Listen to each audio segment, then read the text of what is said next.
Kalian dijandai jamsos sehingga tidak ada yang nongol. Ini Kementerian Sosial. Kok masih di kotak-kotak kayak gitu? Tolonglah. Rakyat susah sekarang ini.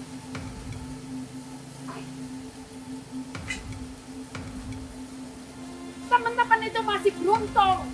Setiap bulan ada gaji. Coba yang dijual di luar.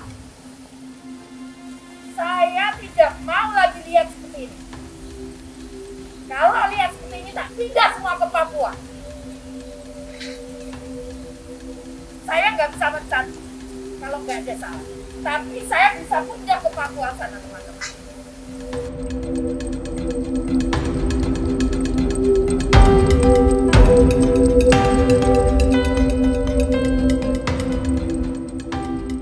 Menteri Sosial Tri Risma hari ini kecewa dan memarahi seluruh pegawai Balai Rehabilitasi Sosial Penyandang Disabilitas Wiataguna Bandung pada Selasa, 13/7. Kedatangan Risma hanya meninjau kesiapan dapur umum yang sengaja dibuat Kementerian Sosial untuk memasok telur matang kepada masyarakat, tenaga kesehatan, petugas pengamanan di masa PPKM darurat. Risma kecewa karena peralatan masak, dapur umum hingga personel dinilainya masih kurang banyak.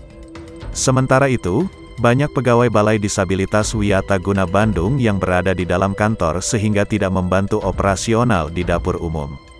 Melihat hal ini, ia mengancam untuk memindahkan seluruh PNS Kementerian Sosial yang menjadi pegawai Balai Disabilitas Wiataguna ke Papua jika masih tidak mau membantu operasional dapur umum.